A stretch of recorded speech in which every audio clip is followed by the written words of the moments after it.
National song Vande Mataram రచించి నేటికి 150 సంవత్సరాలు పూర్తి చేసుకున్న సందర్భంగా మన గౌరవ ప్రధానమంత్రి గారు ఈ రోజు అందరినీ కూడా ఈ వందే మాతరం గేయాన్ని ఆలపించాలని పిలిపివ్వడం జరిగింది. దానిలో భాగంగానే సౌత్ సెంట్రల్ రైల్వే తరఫున ఈ సివిల్ డిఫెన్స్ సంబంధించి మేమందరం కూడా ఈ రోజు గుంతకల్లో ఈ వందే మాతరం గేయాన్ని ఆలపిస్తున్నాం. వందే మాతరం, వందే మాతరం, సుజలాం సుఫలాం మలయజ శీతలాం సస్యశ్యామలాం మాతరం వందే మాతరం.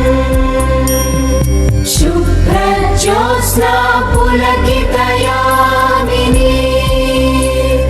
పుల్లకుసుమిత ద్రుమదళ శోభినీ సుహాసినీ సుమధుర భాషినీ